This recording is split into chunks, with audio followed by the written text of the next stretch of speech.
Olá, olá! Aqui estamos com mais uma edição do nosso podcast da AMPSE. Eu sou Marina Toscano, sempre aqui apresentando um convidado especial. E hoje, nos revisitando aqui, temos Michel Haddad, psiquiatra, amigão, gente boa, que já deu um show sobre burnout. Depois vai lá ver o pod de burnout, que foi muito, muito bom. E ele participou aí dos estudos de implementação da CID-11 no Brasil. Nada mais, nada menos, veja só. E vem conversar hoje um pouquinho com a gente sobre alguns conceitos, doença, transtorno. Michel, obrigada mais uma vez por estar aqui com a gente hoje. Eu que agradeço, Marina. Sempre um prazer estar aqui no podcast da AMPS. Pessoal, obrigado aí por você estar nos assistindo. E é isso mesmo, Marina. Eu, junto com o Jair Mário e o Elcio Azevedo, nós participamos em 2018 dos estudos para a implementação da CID-11 no Brasil, né? Então a gente conduziu os estudos de campo da CID-11 aqui no Brasil. E isso é uma coisa bastante interessante porque levanta questões assim fundamentais da prática do profissional de saúde mental, que é a questão do diagnóstico, né? Como é que é essa história? Veja, nós temos uma questão de amor e ódio com o diagnóstico, né? Porque, ao contrário de outras patologias, de outras especialidades, nós somos talvez a única especialidade que ventila muito o termo transtorno e não doença, né? E isso já mostra para a gente uma fragilidade. Por quê? A rigor, né, para a gente usar o termo doença, nós temos que ter aquele mecanismo fisiopatológico, etiopatológico, muito bem... Bonitinho. Tem que saber de onde vem, por que vem. Exatamente. E óbvio que isso não está aqui nos transtornos mentais, né?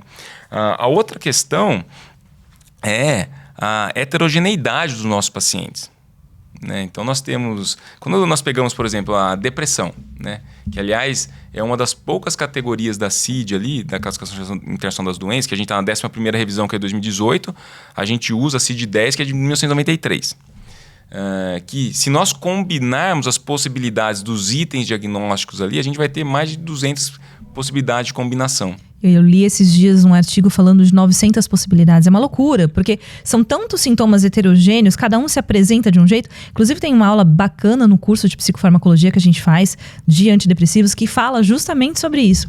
O quanto que um paciente depressivo pode se apresentar de formas distintas, que nem parece que duas pessoas têm a mesma doença, entre aspas, né? Exatamente. Então, assim, isso é muito difícil, né, para a gente delimitar, então, circunscrever exatamente o que é a depressão e qual seria a maior validade desse conceito, né? Então, isso aqui realmente, de fato, a gente pode chamar de depressão. Contudo, e aí assim, vocês vão ver que hora eu vou defender e hora eu vou criticar, né? Porque o diagnóstico, ele é importante. Então, quando o pessoal estava aqui, o pessoal que escreveu a CID-11, evidentemente que a gente foi perguntar, e a pergunta era essa, né? Qual que é a validade e a confiabilidade? Que a confiabilidade é assim, né? Quando mais de um clínico usa os critérios diagnósticos, chegam no mesmo diagnóstico lá. Então, a gente, através do mesmo critério diagnóstico, eu chego no mesmo diagnóstico, na mesma doença. E a gente fala assim, puxa, mas isso aqui não reflete a nossa prática, né?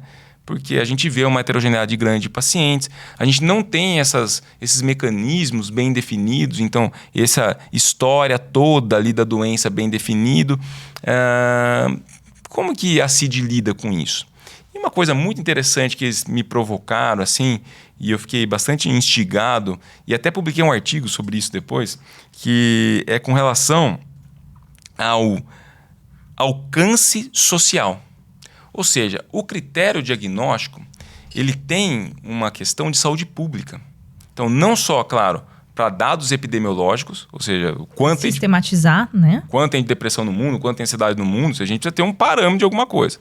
Mas, principalmente, a questão da operacionalização social desse código. Porque, veja, e aí é que veio a bronca, né? Para o psiquiatra, para o profissional de saúde mental, talvez realmente vocês, como experts no assunto, vão falar, isso aqui não representa a minha prática, não me ajuda muito. Aliás, é interessante, né? Porque a gente frequentemente constrói o diagnóstico, Então esse paciente, você está ouvindo, tem depressão, você encaminha o paciente, né, com depressão e tal. Mas para tratar, você trata o sintoma. Você desconstrói esse diagnóstico em sintomas e fala, esse antidepressivo é melhor para esse tipo de sintoma, e, né, para esse grupamento de sintomas, para esse endofenótipo que a gente chama, né, que é essa variação do fenótipo, ou seja, da apresentação clínica daquela doença, e esse antidepressivo é mais para aquela outra condição. Então, para vocês, isso realmente talvez não tenha tanta utilidade. Mas e para o não especialista?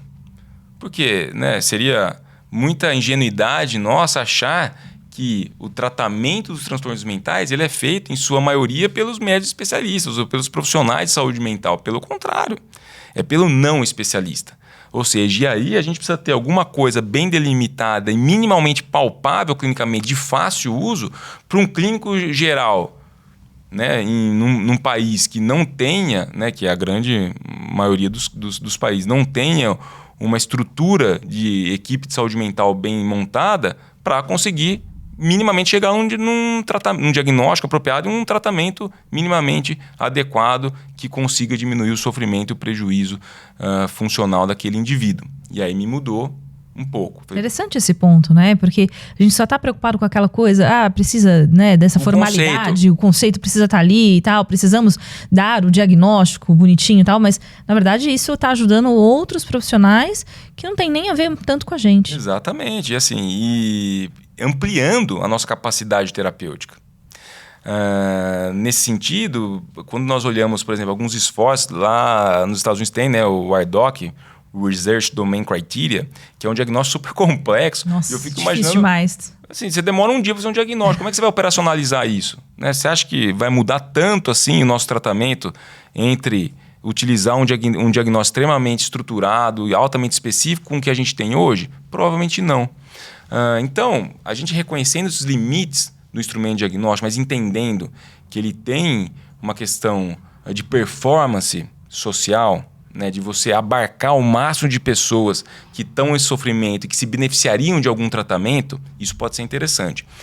Moral da história, nisso, eu falei assim, puxa vida, eu já sei, né? Eu vou perguntar.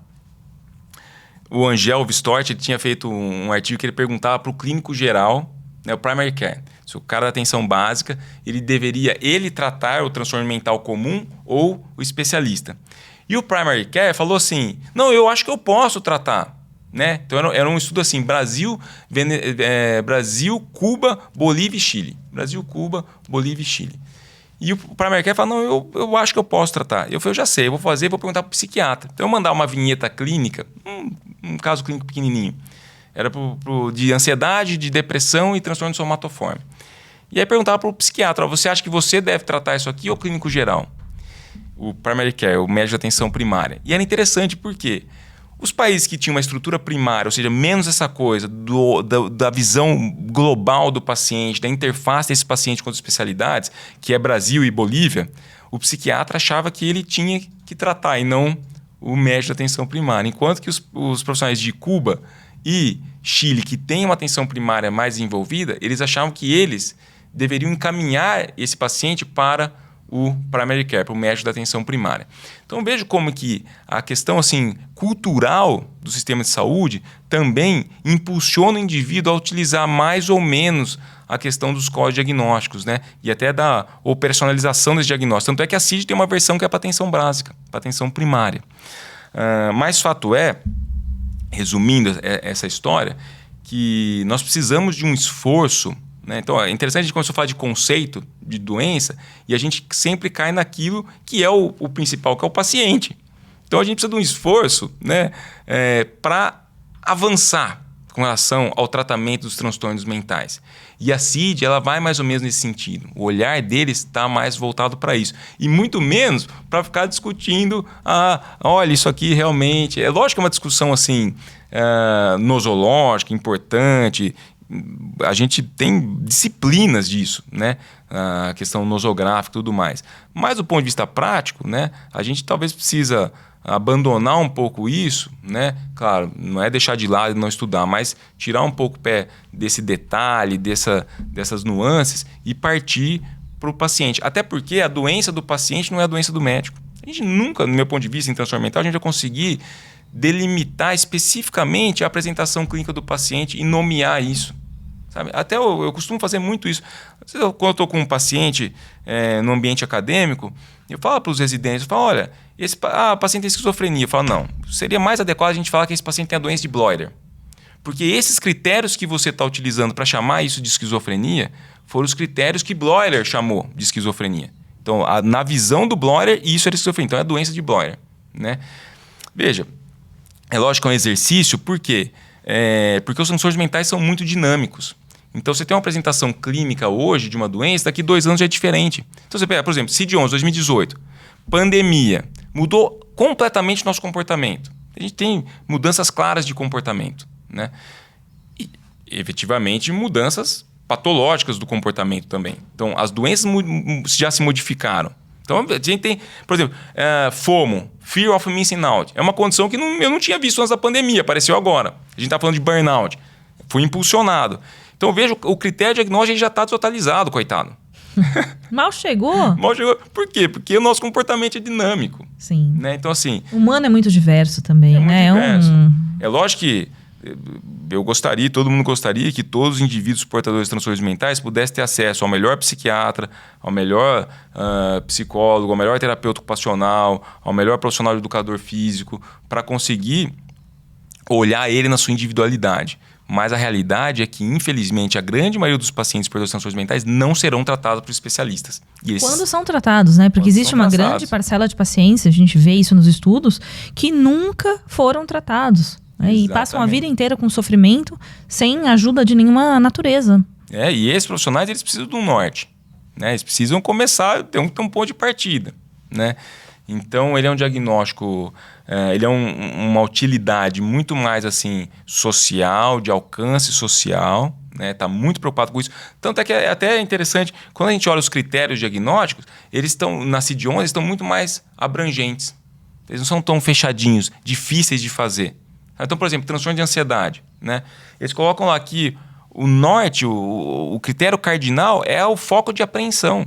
Então é uma coisa bem ampla, tipo, pânico, meu foco de apreensão é ter um novo episódio. Fobia social, meu foco de apreensão é ser julgado. Agorafobia, meu foco de apreensão é não ter ajuda. Transtorno de ansiedade generalizado, meu foco de apreensão de medo é todo um contexto, é pulverizado. Fobia específica, meu foco de apreensão é específico. Então, assim, ele tenta facilitar o uso.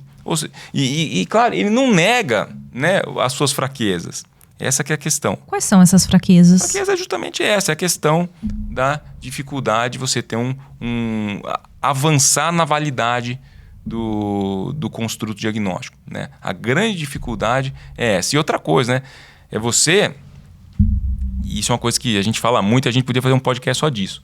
Que é assim, a questão da...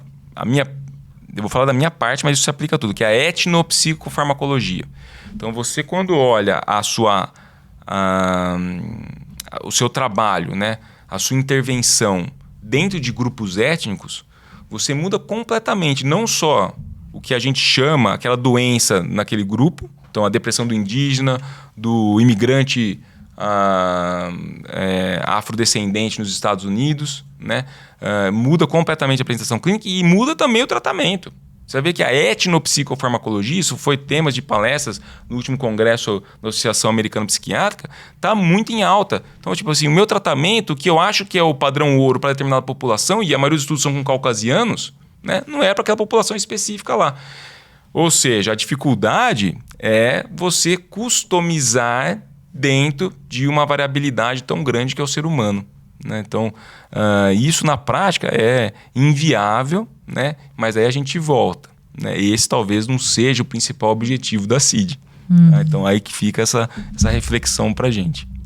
Muito legal esse papo sobre CID e eu acho que isso interessa para todos os profissionais que trabalham com saúde mental de alguma maneira, porque fica aquela pergunta, eu preciso estar batendo em cima de diagnóstico, eu preciso necessariamente trazer um número ali, aquele código para o meu paciente e pelo que a gente está conversando não é isso, né? Isso daí realmente tem um papel social, tem um papel de sistematização para você falar de saúde saúde pública, de números, mas para o paciente que está ali. É importante, né, o paciente, assim, o paciente muitas vezes ele força, precisa, assim, né? um diagnóstico. Então, mas uma síndrome depressiva, né, uma síndrome ansiosa, transtorno de ansiedade, transtorno depressivo, né, isso é uma coisa mais ampla, né. É lógico que para aquele indivíduo a gente vai mostrar justamente quais sintomas são mais proeminentes. Quais características que ele apresenta. Por que alguns tratamentos que são padronizados para ele a gente não vai utilizar.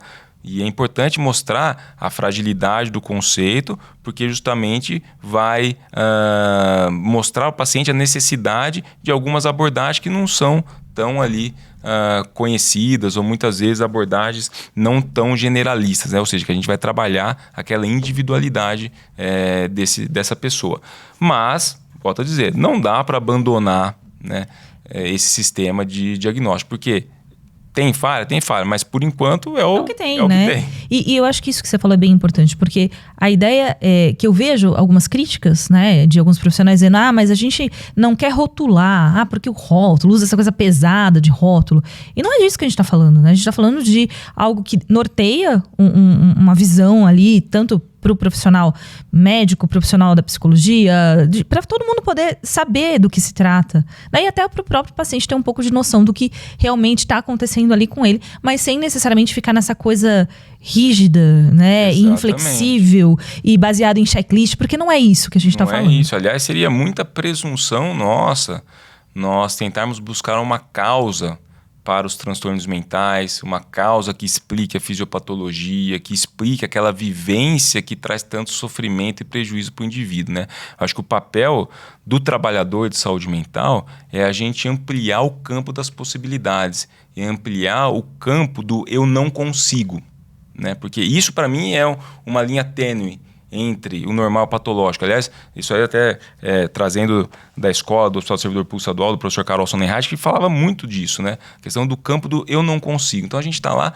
para ampliar isso, e não é negar, né, a condição patológica, negar o sofrimento, né? Não é valorizar. Pelo contrário, é valorizar, mas o que a gente pode avançar, como a gente pode ampliar a sua relação com isso, né? Buscando uma melhor qualidade de vida. Ou seja, a gente faz, né, aplica os cuidados de saúde mental para pessoas no seu mundo, né? No seu universo. Exatamente. E não no universo teórico. A gente costuma falar isso, né? O paciente não lê livro, a doença não lê o livro. Né? Fala, não é isso aqui, então não trato. Pelo contrário, esse indivíduo está sofrendo na sua frente. Então, independente, né? Exato, temos que ter essa clareza, né? Que no fundo, e essa tranquilidade, né? De que o paciente é o único, que a gente vai traçar para ele a melhor estratégia para tratar aquela questão específica ali. E não um código. Exatamente. Olha, adorei nosso papo. Muito obrigada mais uma vez pela sua presença aqui. Tenho certeza que o pessoal também gostou de ouvir, porque tem se falado bastante sobre CID-11. A gente tem essa curiosidade de saber, e aí, como é que é isso? Queria agradecer, deixar as considerações finais para você e te esperar no próximo pra gente falar, talvez, desses outros assuntos aí que eu fiquei bem interessada. Legal, Marina. Pessoal, foi um super prazer estar aqui com vocês. Agradeço, Marina, pelo convite, pela iniciativa. Quem se interessar mais sobre isso, pessoal, no próprio site da OMS, Organização Mundial de Saúde, você vai encontrar mais assuntos relacionados ali. E convido a todos vocês aí para disseminar os nossos podcasts da AMPS, porque com certeza, né, são conteúdo de extrema relevância que a Marina traz aí com tanto cuidado, justamente para a gente conseguir melhorar, né, os nossos cuidados aí com os nossos pacientes. Porque no final é isso, né? A gente que trabalha com clínica, o nosso grande objetivo é tratar melhor essas pessoas que são portadores de transtornos mentais. Obrigado. Obrigada, gente. Até a próxima.